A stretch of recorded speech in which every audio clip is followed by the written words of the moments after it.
Hola a todas y todos, qué gusto saludarlos y darles la bienvenida a un nuevo live de Feeling.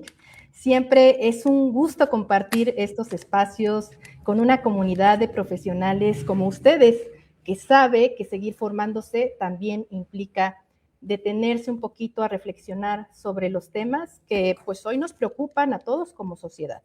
Así que gracias, Feelinkers, por unirse.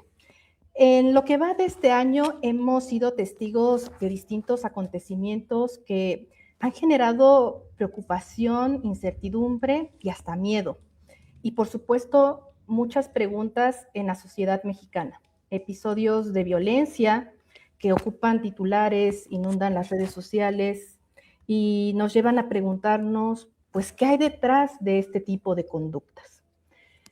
Frente a hechos como estos, pues es natural buscar respuestas inmediatas. Sin embargo, cuando hablamos de la conducta humana, las explicaciones simples, pues rara vez hacen justicia a la complejidad de lo que ocurre, porque los temas complejos requieren conversaciones complejas.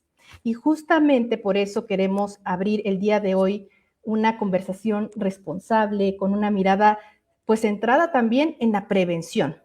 Hoy hablaremos sobre cómo la psicología puede ayudarnos a comprender mejor las conductas violentas, porque aunque cada caso tiene un contexto completamente distinto, pues todos terminan despertando una misma inquietud, que es cómo entender este tipo de conductas desde la psicología.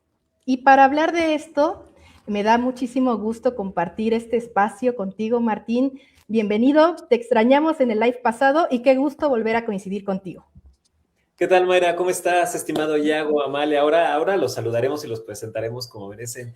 Yo también los extraño muchísimo y para todos los que nos siguen en este live, la verdad es que es un tema que muy poco usual y que como mencionas, Mayra, requiere que entablemos conversaciones profundas, complejas y más allá de las etiquetas, más allá de las suposiciones, pues poner sobre la mesa de la forma más respetuosa, tanto para los involucrados en la situación, como familiares, como todo el proceso que está llevado a cabo, de la manera más respetuosa, poner sobre la mesa muchas de las preguntas que tanto los profesionales de la salud mental como el público en general pueden tener en su mente con respecto a una situación como esta, que es la primera vez que vivimos en Puebla, posiblemente incluso en el país, pero que nos lleva, como tú mencionas, a la reflexión. Y qué mejor que hacerlo de la mano de dos grandes especialistas a quienes estimamos y admiramos mucho. Pero te dejo esa parte para que tú los presentes, May.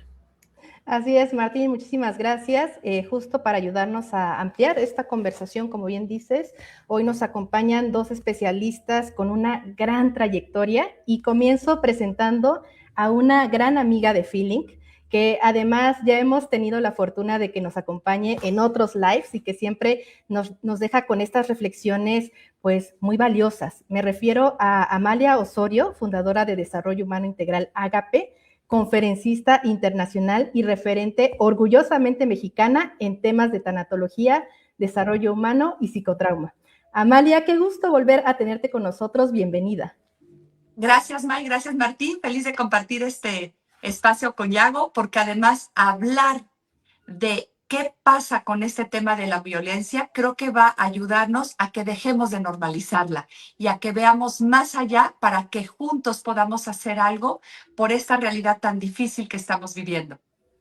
Muchísimas gracias, Amalia. Así es. Y también nos acompaña desde España Iago Taibo, fundador de Positivarte, centro pionero en psicología positiva en España. Él cuenta con más de 20 años de experiencia y está certificado por la Universidad de Stanford en entrenamiento en cultivo de la compasión. Iago, muchas gracias por aceptar esta invitación. Es un honor recibirte en Feeling. Nada, muchas gracias a vosotros. Un honor poder compartir y ojalá seamos capaces conjuntamente en este live de aportar semillas que puedan prevenir, que puedan ayudar a tratar de este tema que nos afecta a todos, desde las noticias, desde cómo puedes vivir influido por todos estos sucesos que por desgracia hay muchos. Así es. Pues Amalia, Iago, muchísimas gracias nuevamente por estar con nosotros. Me gustaría comenzar este live con algo que quizá es lo que más nos puede llegar a desconcertar cuando conocemos pues casos como estos.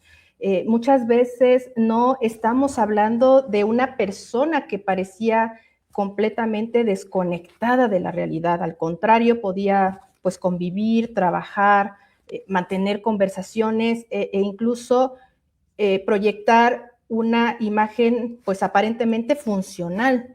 ¿Cómo puede una persona desenvolverse con tanta normalidad frente a los demás y al mismo tiempo tener un mundo interno o realizar conductas que parecen pues totalmente incompatibles con esta imagen? No sé qué pienses, Amalia. Acabas de tocar uno de los puntos más profundos y de los misterios en la psicología. ¿Qué puede haber atrás de conductas violentas o de conductas inexplicables? Y esa pregunta detonante que haces, a mí me lleva a reflexiones muy profundas. Si yo miro a cualquier situación donde hay un tema de violencia de cualquier índole y puedo ver una cara y abajo otra, ¿qué hay en ese abajo? Esa es la gran pregunta. ¿Qué es lo que causa o detona que en un ser humano pueda haber conductas violentas o conductas donde pueda poner en daño a otra persona, a otro ser humano, y en la vida no tenga ningún indicio o apariencia de esto? Primero he de decir que esta realidad me duele, pero es común. En muchas situaciones, tú ves a una persona y la conducta que está atrás, no me dejarán mentir, pero muchas veces nos pasa que cuando escuchas a alguien, tú dices, ni idea que esta persona tenía esto adentro, o había vivido esto, o había esto en esa persona. Entonces, May, esta pregunta detonante, quiero yo pensar, ningún diagnóstico en psicología, y me gustaría empezar con esta reflexión, explica por sí sola la violencia. Esto a mí se me hace muy relevante. Repito la idea, ningún diagnóstico explica por sí sola la violencia. Entonces, ¿qué hace que una persona pueda tener dos maneras tan distintas de estar en la vida? Una que podría ser en muchas situaciones que vivimos en este país en apariencia normal y otra completamente diferente. Vamos a ir más allá del diagnóstico, porque ningún diagnóstico nos va a marcar una pauta clara, ni vamos a encontrar una sola razón por la que una persona pueda hacer esto. Y aquí me gustaría hablar de un factor que se llama multifactorial. ¿Cuántos factores hacen que una persona pueda tener dos maneras tan opuestas y radicales y, en muchos casos, no dar indicios de esto? No sé, lo pongo sobre la mesa, este factor multifactorial y este tema de que ningún diagnóstico nos va a dar la respuesta a algo tan complejo como es el fenómeno de la violencia, y sobre todo de una violencia, yo le llamo al azar.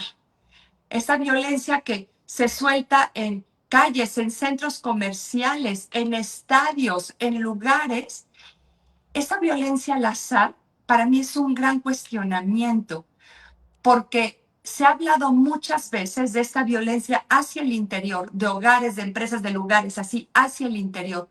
Pero esta regada abierta, cuando oyes que en un centro comercial entró alguien y valió de la nada, cuando oyes que en la calle alguien se paró y atacó a otras personas, o que arrolló con un camión o con un coche, a veces sin motivo aparente, eso es lo que quiero poner en la mesa, este gran misterio de la psicología. Perdón, estimado Yago, antes de cederte la palabra, para todos los Filinkers que están sumando a la comunidad, como comunidad creemos que es importante siempre tener estas conversaciones complejas y que no siempre a veces pueden terminar en verdades absolutas, sino más bien en preguntas, en aportaciones que todos podemos hacer justamente para un tema tan importante como es la violencia. Así que antes de cederle la palabra a estimado Yago, estamos si te estás conectando, estamos hablando de una situación que se vivió en Puebla, una situación muy desafortunada que generó pánico y afectaciones emocionales, psicológicas, de seguridad, muchos habitantes de la ciudad de Puebla, porque eh, había un francotirador que justamente disparaba a los automovilistas y con mucho respeto, partiendo de los elementos que tenemos, sin establecer etiquetas ni juicios de valor, sino con la más sincera preocupación por el bienestar emocional, estamos abriendo esta conversación en donde ustedes también que están conectados pueden sumar. Y si ven este video después de la mano de grandes especialistas que donan este tiempo para profundizar, para plantearnos preguntas, pues queremos juntos llevar a cabo esta conversación. Así que estamos hablando de este tema, queridos Feelinkers. También los estamos leyendo en sus comentarios por las aportaciones que ustedes puedan hacer. Estimado Yago, ahora sí, cuéntanos, ¿sabías de esta situación? ¿Al que te enteraste? ¿Qué te pareció? Bueno, me pasasteis desde Feelink la noticia, que además confieso que inicié desde un proceso de vergüenza porque es paisano mío el francotirador. Y me puse también a investigar, ¿no? Como datos un poco más sociológicos. Y hay, como decía Amalia, que estoy absolutamente de acuerdo, este problema de la multifactorialidad, ¿no? Yo trabajo bastante con perspectiva de género y aquí puedo aportar como parte de mi experiencia. Hay un dato que me parece absolutamente espeluznante en mi país, que en España se suicidan el triple de hombres que de mujeres, que es también un acto muy violento. Las diferencias de género en psicología normalmente son 10, 15, 20, 30%, pero esto es un 300%. Así que creo que, en mi perspectiva, desde mi experiencia, conviene investigar, conviene intentar entender qué está pasando dentro de lo masculino. Y las respuestas más comunes que aparecen es que en general los hombres comunican menos, tienen redes más superficiales, así como las mujeres, y sobre todo puedo hablar de mi país, tienen unas redes preciosas donde comentan lo que les va sucediendo, donde se abren cuando se encuentran mal, y ese apoyo emocional es súper eficaz para reducir el malestar. Pero una persona que no tiene esto, porque es sorprendente, ¿no? Ver este hombre que era un empresario, que tenía redes de ocio, pero luego se dedicaba a coger un rifle y esconderse y disparar a otras personas, ¿no? Evidentemente, hay aquí una separación entre niveles de consciencia, ¿no? Entre áreas sanas y áreas profundamente insanas. Y yo vuelvo a felicitar a Feelink porque me parece que es una labor súper valiosa abrir estas conversaciones, tratar las noticias que nos impactan tanto. Además, como dice Martín, con un gran respeto, sin caer en etiquetar y diagnosticar y juzgar, sino para entender qué está pasando como sociedad. Yo trabajo mucho desde la educación, en qué estamos haciendo mal para que pasen todavía estas cosas, ¿no? Y además creo que todos tenemos muchas respuestas. Antes comentábamos un poco el Mundial. Yo he visto bastante violencia en el Mundial y luego en el postmundial. También leía una noticia hace un rato de que el teléfono de las emergencias sobre violencia doméstica, crecieron las llamadas, no recuerdo bien la cifra, creo que era como un 38% en las horas después del Mundial. Así que creo que es muy interesante que tomemos los datos. Los clínicos recibimos mucha información de cómo está funcionando la sociedad y me encanta que abráis las grandes instituciones el debate y de una manera tan pública para que a la gente le sirva para entender y para ver qué podemos hacer para que esto suceda cada vez menos. Así es, Yago, creo que aquí una parte importante es apostar a la prevención más que a la reacción, ¿no? Quisiera justo que pudiéramos retomar la pregunta de cómo una persona se puede desenvolver con tanta normalidad frente a los demás y al mismo tiempo tener este tipo de conductas. Y Amalia mencionaba algo muy importante, que son factores o son cuestiones multifactoriales. ¿Tú qué piensas acerca de esto? Bueno, la verdad es que no me sorprende demasiado porque en terapia, incluso en nosotros mismos, podemos ver que en unas líneas de nuestra vida nuestra autoestima crece muy sana. En una sesión que acabo de tener hablábamos de conocer a personas nuevas, ¿no? Románticamente. Y mucha gente decía, yo es que en mi trabajo me siento súper seguro. De repente me presentan a alguien que me atrae y tengo un pánico tremendo. Entonces, la visión personal, la autoestima tiene muchas caras. Y por eso yo leyendo esta noticia veo que este señor podría ser muy eficaz y muy seguro en la farmacia, pero luego en su vida privada tener toneladas de sufrimiento que nadie conocía. Porque evidentemente si tienes una vida plena no te dedicas a hacer esto. Así que desgraciadamente eso es algo que a mucha gente le cuesta entender. Hay parcelas de la autoestima y de la salud. De hecho, hay gente que a mí me hace mucha gracia que en la salida del gimnasio hay mucha gente fumando. Y digo, pero ¿cómo puedes hacer? Estás 2 horas entrenando y en la sauna con los pulmones abiertos y vas y te pones a fumar.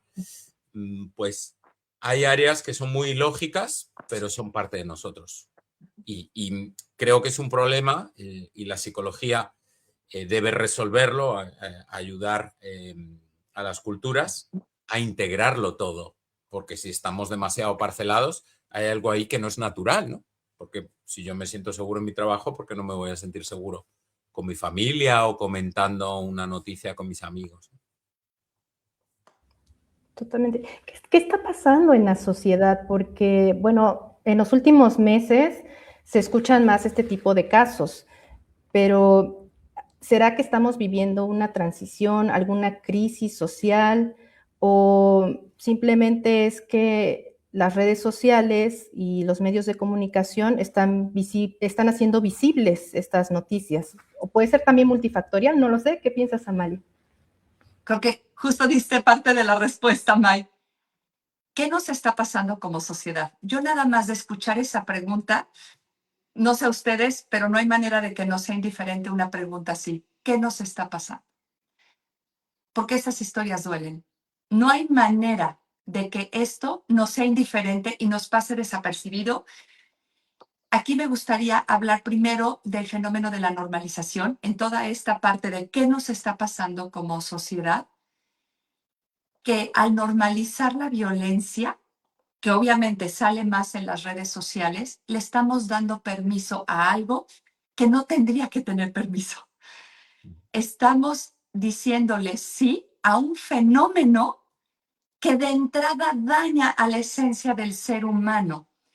Cuando se normaliza la violencia, y ese es un fenómeno que a mí me gusta estudiar desde las neurociencias, el cerebro va perdiendo la capacidad de empatía, de sensibilización. Y uno de tantos factores que influyen es que tanta exposición a violencia, sea a través de videojuegos o en edades tempranas, porque esto a mí me aterra, que los niños estén conectados a videojuegos que no son su clasificación, vean películas que no les corresponden, los lleven al cine, les falsifiquen hasta actas de nacimiento para que puedan entrar a lugares y a ver películas. ¿Cómo no vamos a tener un problema a nivel neurológico de que la tolerancia a la violencia es altísima? Porque además se encuadra y se filma, y al filmar y grabar la violencia le quitamos el contexto, y esto se sabe en las neurociencias, que se desensibiliza.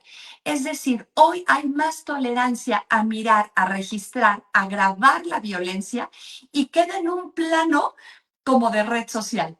Eso es uno de los factores que a mí más me impacta y que ha favorecido la normalización. Otro de los factores de los que me gustaría hablar es cómo estamos educando a estas generaciones. Y en esta educación de las generaciones es, no te dejes, pégale, dale.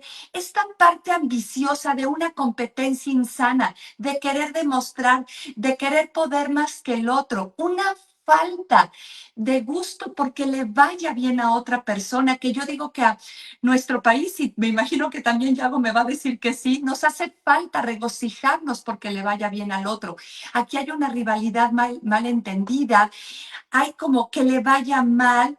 Esta parte de cómo estamos educando, de demuestra, no te dejes, y hay una parte para mí muy insana de querer demostrar las cosas a través de una fuerza mal encaminada, que es la mala regulación de las emociones, sobre todo del enojo. Todavía tenemos educación que favorece que el golpe sea la manera en la que educaron a esta generación o a la generación pasada. Y si sigue siendo la educación basada en golpes, pues el golpe tiene permiso de ser la manera en la que establezco una relación. Las historias de violencia generan violencia. Me sumo a lo que dijo Yago, esta parte fragmentada, disociada en muchas personas, donde puede estar esta fragmentación impactando en tener maneras de estar en la vida opuestas, el acceso temprano a armas de cualquier tipo, estados alterados de conciencia por influjo de sustancias o de conductas, una tendencia general a ver el mundo envuelto en situaciones de violencia. Sí, May, me hace que me pregunte esto mismo que tú dijiste, ¿qué nos está pasando como sociedad? Y me imagino que en otro momento lo tocaremos, todo lo que podemos hacer. Pero si yo resumiera mi respuesta, ¿qué nos está pasando? Normalización, experiencias adversas de la niñez no sanadas, historias de trauma que no se han afrontado de manera sana, historias de violencia, conductas adictivas, normalizaciones, filmar la historia, filmar las historias de violencia, publicar la violencia, un afán de demostrar las cosas. Todo esto para mí son de los factores que nos están pasando. Y regreso a algo que para mí es bien importante. Se nos ha olvidado hacer comunidad. Por eso qué padre es estar aquí, porque hacemos comunidad. Eso es lo que más me gusta de estos espacios. Estimada Amalia, Yago, a ver, la verdad es que creo que estamos poniendo muchas de las preguntas que se generaron a partir de esta situación. Un grupo de preguntas que nos hacemos es, como lo mencionaba Yago, ¿qué es lo que pasó esta persona? ¿Qué es lo que pudo vivir? Y que por supuesto no podemos evaluar o establecer diagnósticos a partir de las notas periodísticas, pero sí nos preguntamos mucho acerca de qué puede pasar en la vida de una persona que para muchos podía tener, entre comillas, con mucho respeto, tener una vida resuelta y que pueden llevar a estas actividades. La segunda, como lo mencionan, tiene que ver con esta normalización que a veces, como dice Amalia, podemos perder la capacidad de asombro y que no medimos contenidos, acciones, conductas o comportamientos que se van normalizando y que al final pues van a terminar en una consecuencia. Y hay otro grupo de preguntas muy interesantes que tienen que ver con los factores sociales. O sea, dentro de la sociedad, ¿qué es lo que puede estar ocurriendo que tal vez puede ser invisible, pero que habrá que atenderlo para prevenir estas situaciones? Y finalmente concluyo con otro grupo de preguntas que pudiera ser desarrollo humano, personal. Veía justamente un artículo antes y decía que puede ser un error común asociar violencia a trastornos o desórdenes mentales, que si bien se puede presentar en algunos casos, equipararlo, establecer una correlación única, pudiera ser algo un tanto sesgado. Y entonces en esta parte, en la parte personal, ¿qué nos puede llevar o la capacidad para tener un desarrollo humano sólido que nos permita como factor protector evitar incurrir o sumarnos a conductas, situaciones o una normalización de la violencia. Qué bueno. Bueno, creo que nos daría este debate para mucho, mucho tiempo. Como no me quiero extender, voy a poner en el centro un libro que me parece una obra maestra, que se llama Dignos de ser humanos, de Rutger Bregman, que analiza muchas de estas cosas desde la psicología, antropología, sociología, y creo que permite entender varias cosas que están pasando en la sociedad. Desde mi mirada, que comparto casi todo lo que dice Bregman, pero tengo esa experiencia en la terapia y en educación, en generación de programas, discrepo con otro autor muy leído que es Rick Hanson, que tenía esta frase de tenemos velcro para lo negativo y teflón para lo positivo porque nos resbala. Discrepo de esto, pero sí me parece estar viendo en la sociedad que lo negativo se está contagiando bastante y lo positivo se está contagiando bastante poco. Si queréis, luego entramos un poco a esta visión de cómo es el ser humano, que es de lo que trata el ensayo de Bregman. Desde mi punto de vista, yo pongo la tele y no veo casi modelos positivos. Y hay gente que me dice, sí, hombre, hay muchas películas e historias de amor. ¿Pero es amor de verdad? Porque hay posesividad, hay superficialidad, y creo que todo esto son elementos que contribuyen a la violencia. A mí me encanta esta discusión, creo que es muy importante porque los psicólogos debemos actuar ante los reglones torcidos, como decía el escritor. Creo que como sociedad estamos construyendo cosas que destruyen cultura. Por ejemplo, como decía Amalia, la competitividad. Si estamos tan basados en los valores, ¿por qué se habla tan poco de los valores? Fijaros que hasta mi especialidad, la psicología positiva, tuvo que nacer porque desde la psicología nos estábamos centrando solo en lo negativo. ¿Y por qué no estamos aprendiendo a ser creativos? ¿Qué es el amor? ¿Cómo funciona? ¿Qué tengo que aprender? ¿Qué tengo que desarrollar dentro de mí? Y si eso está ocurriendo así, pues es muy fácil que se contagie más lo negativo que lo positivo. Porque está ese debate sobre el periodismo que dicen no news, good news, o que las buenas noticias no venden. Yo creo que es mentira. Yo en las redes sociales veo, me encanta y me emociono, lloro, pues esos talent shows con una actuación, con un arte, con historias de vida que son admirables, o cuando se salva a alguien in extremis, esto nos emociona, pero no me parece que esté en el centro de las culturas. Entonces, como decía Amalia, en la comunidad, pues estoy seguro que si este hombre tuviese una red de amigos profundos, estaría disfrutando con una paz interior tremenda. Y estas cosas que creo que es muy importante estudiar la educación. Amalia también mencionaba algo súper básico en nuestro trabajo de investigación y aplicación, que es el trauma, que es el dolor que no entendemos, que no sabemos resolver. Evidentemente, no puedo estar más de acuerdo. Si tenemos algo dentro que nos está empujando hacia lugares oscuros, la cultura tiene que ayudarnos a trabajar con eso, porque si no, yo muchas veces veo el trauma como algo que literalmente nos lleva hacia esos lugares que no son sanos. Y ojalá la evolución nuestra sea entender mucho mejor la psicología y que todos en sociedad, tomando un café en el descanso del trabajo, en vez de llenarnos de la toxicidad de las noticias, digamos, oye, meditamos un rato juntos, quiero aportarte algo bonito porque te veo que estás como un poco agresivo últimamente, abrazos o te regalo este libro y que creemos esas cadenas, porque al final nos encanta también, ¿no? Cuando sabemos que le hacemos un regalo de un libro a un amigo que adoramos, que le sirve para salir de esa espiral en la que se estaba metiendo, nos encanta vivir así.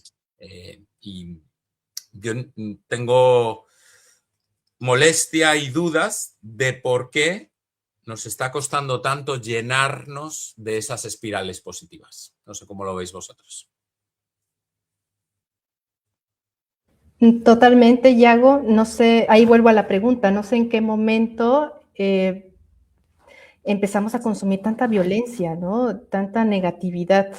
Y siguiendo justamente esta línea de la psicología positiva, del bienestar, desarrollo humano, quisiera llevar la conversación hacia el campo de la compasión, porque en un tema como este, pues puede generar cierta resistencia en la sociedad, ¿no? Cuando alguien ha causado daño, hablar de compasión también podría confundirse como estoy suavizando la situación o suavizando la conducta o retirando incluso hasta la responsabilidad, ¿no? ¿Cómo podemos entender e incluso hasta practicar la compasión en estos casos sin caer justo en la justificación? Para mí, la compasión es justo esta manera en la que puedes ver el fondo de las cosas, pero sí tomar acciones. Pero esas acciones que tomas las haces desde un lugar sensato y desde la cordura. Esas acciones que tomas no las haces desde la revancha, como sacar lo propio que tú traes para desquitarte con la sociedad, porque mucha gente viene arrastrando un sentido de injusticia, un resentimiento social, y entonces aprovechan situaciones. Entonces, creo que la compasión sería lo que como sociedad nos puede llevar a poder mirar a un ser humano con todas sus partes, jamás a justificar sus acciones, ver desde dónde lo hizo para tomar acciones, pero esas acciones que se tomen, que se hagan desde un lugar, desde la sensatez, porque a mí lo que me preocupa es que no haya esta parte donde podamos tomar las acciones no desde una mirada personal o desde mi propia historia o desde mi propia experiencia o desde mi propia relación con una sociedad, sino a este caso de muchos de los que vivimos, qué acciones tomar como sociedad.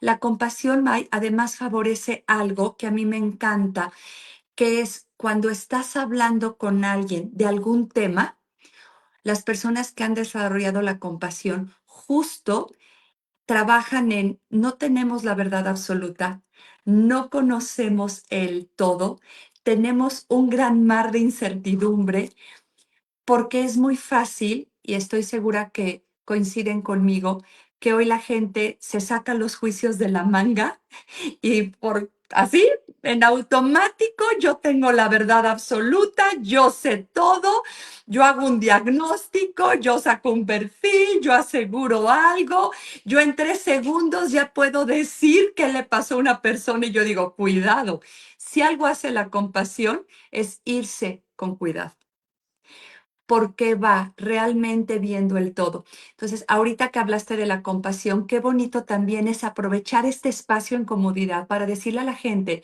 que cuando hablemos de las realidades tan duras que vivimos, no lo hagamos desde la verdad absoluta. Lo hagamos desde qué hacer, qué puedo hacer desde mi realidad. Porque a lo mejor ahorita podemos hablar de algún ser humano, pero yo cuántas veces a lo mejor con mi vocabulario he dicho algo inadecuado o no he sido compasivo con alguien o he emitido un juicio de otra persona. Entonces, yo creo que la compasión nos lleva a trabajar con algo que a mí me encanta ir trabajando y cultivando en la vida, que es con ser congruentes. Y el ser congruentes está relacionado con la compasión.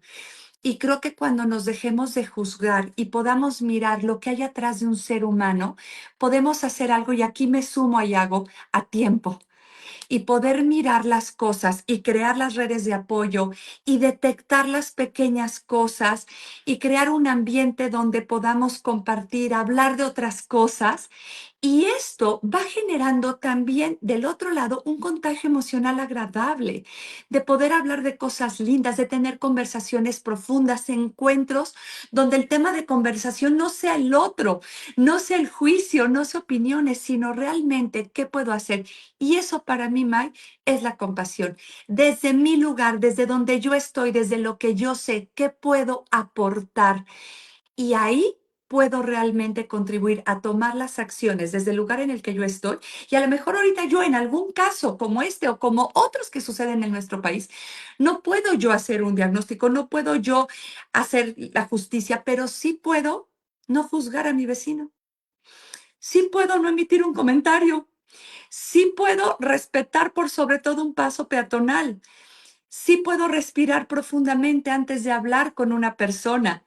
Sí puedo ver a alguien y decir qué puede estar viviendo para que haya tenido esa actitud. No para justificar, pero sí para actuar de una manera más asertiva, desde un lugar donde no fue personal, sino ver desde dónde me estás hablando tú y desde dónde te puedo hablar yo. Para mí eso sería enmarcar la compasión en muchas dimensiones, porque sí nos llevaría a hacer acciones desde nuestra realidad. No sé qué piensen ustedes. Aquí me gustaría retomar las palabras de Amalia, de Iago, pero antes de compartirles esta idea que tengo en la mente, quiero agradecerle a todos los Filinkers. Nos están compartiendo en tiempo real ahora muchos comentarios. Algunos de ellos incluso nos están compartiendo sus propias experiencias, que les agradecemos mucho. Y tanto para Durango y otras ciudades que nos están escribiendo que también viven situaciones de violencia, nuestra más sincera solidaridad, porque de verdad que es algo que vivimos todos.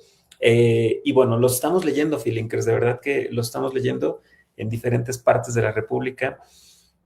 Y no sé si lo notaron, pero en la mayoría de las notas periodísticas resaltaban el empresario, farmacéutico, y daban a entender como tenía la vida resuelta. ¿Qué le faltaba, no?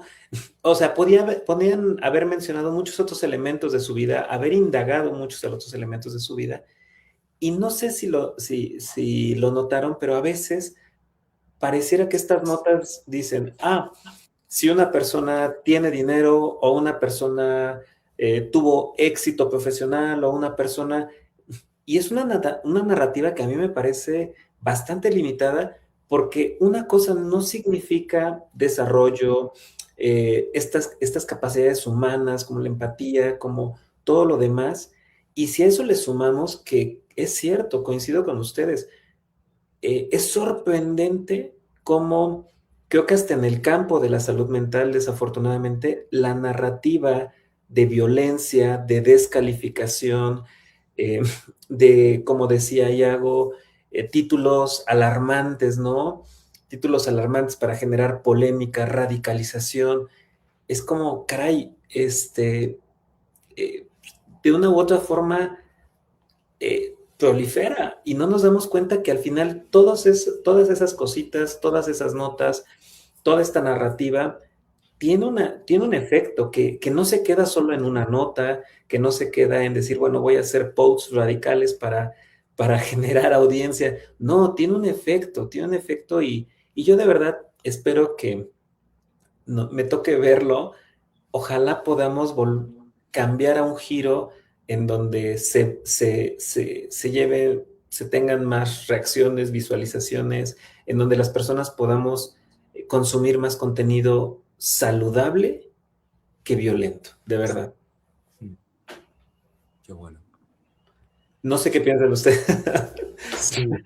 Bueno, yo pienso mucho, conectando un poco con el tema de la compasión que habría Mayra, pienso mucho en cuáles son las acciones más efectivas para resolver esto de la mejor manera posible.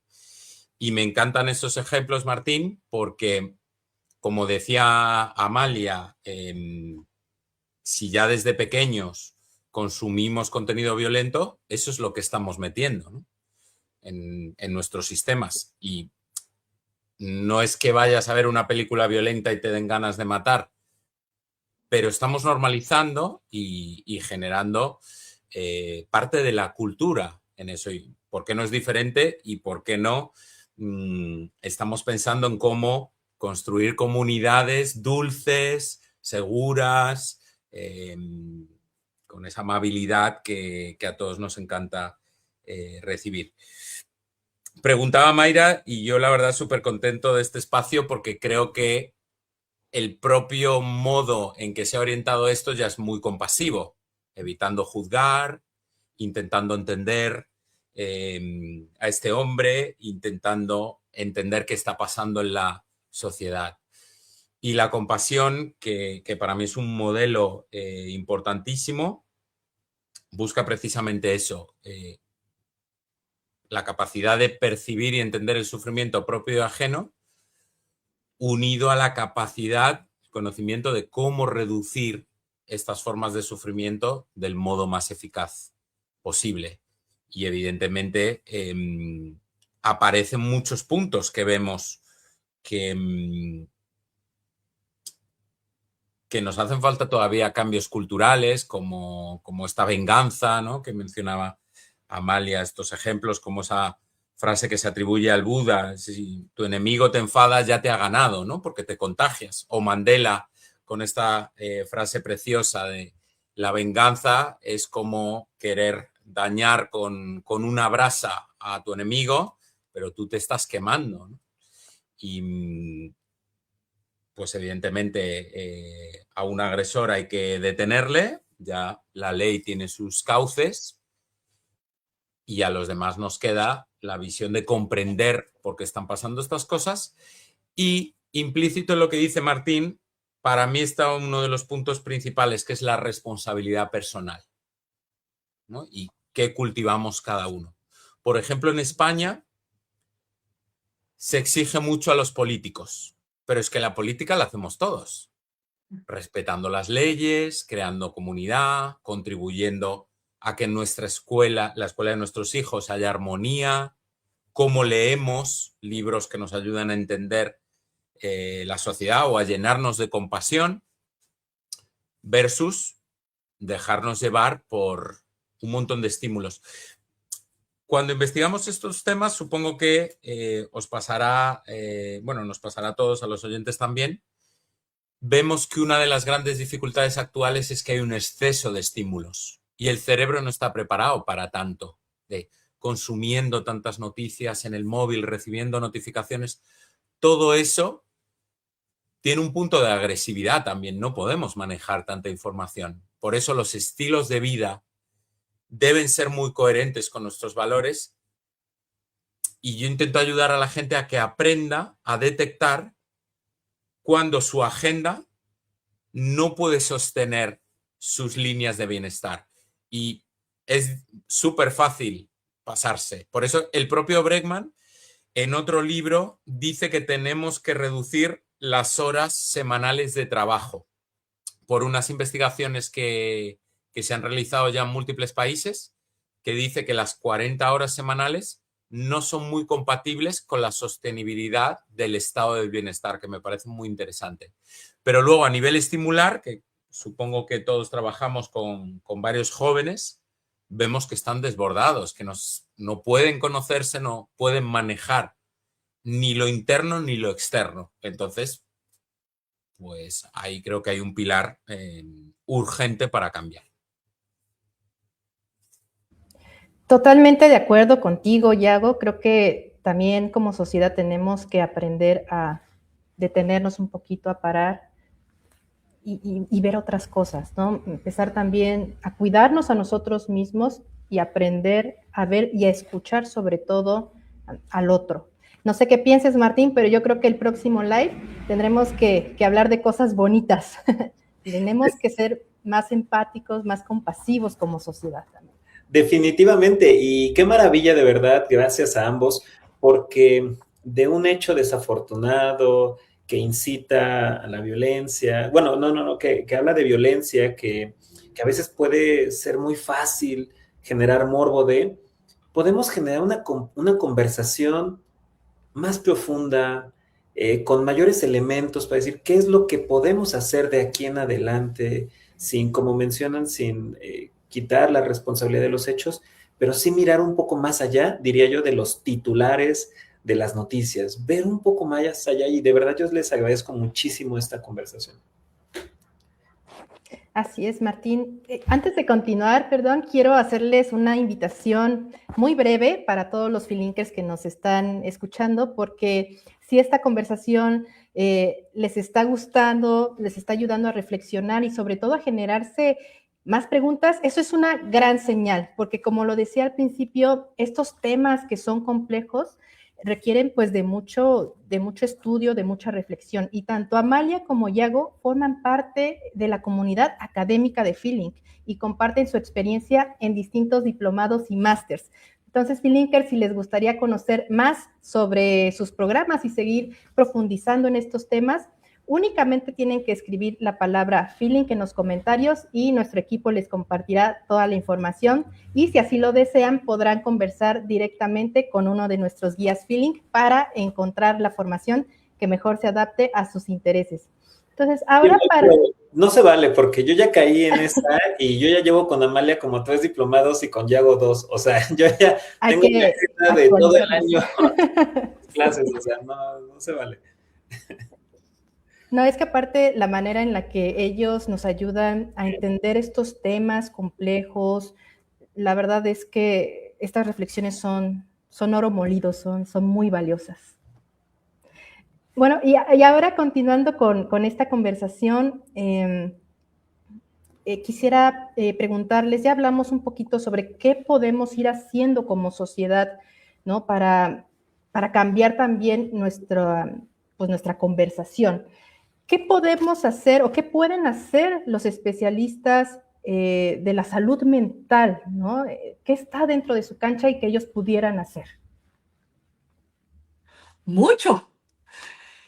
¿Qué está dentro de la cancha de un profesional de la salud mental? La humanidad completa, partiendo de ellos mismos, más la enorme responsabilidad y el privilegio de que las personas te abren su interior, y cuando tú tienes el interior de las personas, tienes la posibilidad de sembrar algo. Podemos hacer mucho.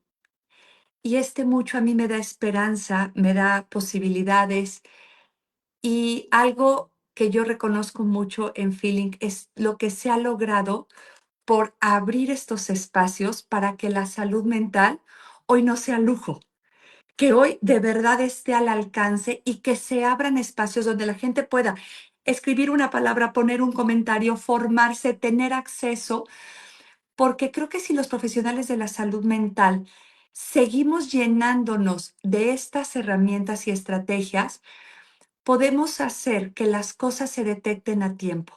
A mí la palabra tiempo me encanta, porque en automático haces así como, a tiempo, llegó a tiempo, se detectó a tiempo, se intervino a tiempo, se hizo algo a tiempo. ¿Saben todo lo que pasa con la palabra a tiempo? Entonces, ¿qué podemos hacer? Las cosas a tiempo. Podemos crear muchas maneras de que la gente detecte las cosas, prevenga, de que levante la mano y pida ayuda, de que los mismos profesionales de la salud mental nos atendamos a nosotros mismos, crear estos espacios de escucha, de apoyo, de conexión, porque no solo sería en los espacios clínicos o empresariales en los que estamos, sino a mí me encanta pensar que yo soy Amalia en todos los ámbitos. Y si en todos los ámbitos nos ponemos esta camiseta de hacer comunidad, cada quien desde su rol podemos ir sembrando cosas diferentes. Porque yo digo, Amalia, soy yo respetando un paso peatonal, soy yo saludando a la persona en un fraccionamiento que nos levanta la pluma, soy yo dándome cuenta que a alguien se le cayó algo, recogiendo los jitomates que se me cayeron en el súper. Entonces creo que los profesionales de la salud mental tenemos la humanidad, nos tenemos a nosotros y tenemos la posibilidad de que nuestra vida cotidiana sea una manera de influir. Y este es el famoso sentido de contribución. Y en los ámbitos sí profesionales, que la persona tenga algo que yo siempre diré que hace la diferencia, un lugar seguro y una zona libre de juicios, va a hacer que la persona pueda abrir su interior, y al abrir su interior y estar en esta zona transparente, pueda reconocer, mirar y tomar acciones, siempre desde una mirada compasiva y desde una posibilidad de dejar en el otro algo para que pueda mirar más allá de lo que está haciendo ahorita o de lo que está pasando ahorita. ¿Qué pregunta, May? Ya me voy a callar para darle la palabra a Yago, porque podemos hacer tantas cosas. Qué bueno, pues nada, muy de acuerdo. Y encima has dicho camiseta de comunidad y nosotros estamos aquí promoviendo el buen amor. A mí me da bastante pena que consumamos tantas cosas, pero mal priorizadas. No sé si os pasa, pero a mí mis amigos me hacen bullying porque no he visto La Casa de Papel, Breaking Bad, Y también cuando me ven leer mi libro, los libros de mi maestro, que tengo varios que son muy parecidos, me hacen bullying, pero si son todos iguales, digo, bueno, pero yo estoy cultivando lo que para mí es más esencial y de hecho me va muy bien, no me ataques en algo que me está sentando muy bien. Amalia decía tiempo y yo estaba pensando, pues venga, me voy a animar con algunas palabras. Creo que de mis favoritas son cultivar y activismo. Por lo que decía antes de la responsabilidad, en España hay mucha gente que dice, yo soy apolítico. Y digo, pues ya me dirás lo que es eso, porque es imposible ser apolítico. Aunque tú no te quieras implicar, te va a afectar. Y a tus hijos y al aire que respiras, ¿no? Y lo conecto con otra cosa que decía Amalia, otra palabra que me encanta, que es comunidad, cómo estamos construyendo conjuntamente todo y cuántas cosas maravillosas podemos hacer. Y esto me preocupa de cómo veo en la política, que no nos va muy bien por aquí, tenemos que aprender todavía bastante, pero también en micro, en lo individual o incluso en la pareja, qué cantidad de construcciones maravillosas se pueden poner en lo cotidiano, de leer poesía conjuntamente, cosquillas, chistes, compartir arte, pero estamos como demasiado ocupados con otras cosas. Por lo tanto, de nuevo, felicidades, Feeling, porque estáis haciendo un trabajo tremendo para promover esto que vemos clarísimamente que todos necesitamos, que son recursos que si nos autoconociéramos un poquito mejor, ya directamente veríamos. No duermo porque no sé domar mi mente. Me va mal en mi pareja porque no sé conectar. Siento agresividad porque no tenía un espacio seguro. Pues todo eso, desde la comprensión, que es la base de la compasión, yo saco una línea de soluciones. Y ahí con recursos que son mucho más fáciles ahora que hace pocos años, crearemos esa escalera de progreso que es maravilloso y que de hecho es nuestra aspiración. Todos queremos sentirnos mejor y tener vidas más bonitas y contribuir, pero está fallando la proactividad, o sea que podemos aportar recursos, crear movimientos e ir dejando semillitas de todas estas potencialidades preciosas que llevamos dentro. Wow, qué increíble, porque en cada respuesta hemos tenido mucho aprendizaje, muchas reflexiones. Yo me quedaría con una, que es sigamos generando comunidad. Y también me quedaría con un par de palabras: compasión, esperanza y cultivar.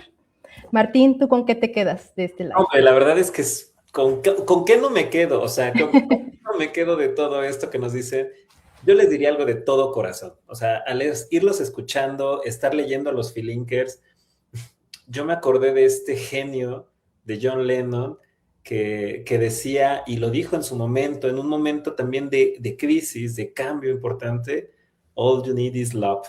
Entonces, creo y estoy convencido que cuando, dice Iago, llega el momento en el que ya no sea estar de moda estos contenidos, priorizándolos y exista ese espacio donde sea más, veamos el valor de construir salud mental, bienestar emocional, donde el comprendernos tenga un mayor valor que el criticarnos, por ejemplo. Entonces creo que ahí es donde recordaremos a estos genios, a Amalia, a Yago y a todos los Filinkers, porque entonces habemos dicho, tenían razón, somos más personas las que queremos hacer las cosas mejor y bien para los demás. Entonces, de verdad, un súper abrazo a todos. Me quedo con mañana vamos a hacer. Perdón, creo que me perdí por ahí. No, te dimos. Sí, pues nada, de verdad, más que agradecimiento para ustedes y todos los Filinkers. Un placer Gracias a ti. absoluto. Muchas gracias por la invitación y esperamos que sirva de todo corazón. Claro que sí. Y para todos los Filinkers, recuerden que nos vemos en los próximos live con grandes genios de la salud mental que siempre nos acompañarán con sus enseñanzas y su aprendizaje. Les mandamos un abrazo muy fuerte y nos vemos en el siguiente live. Hasta luego. Un abrazo.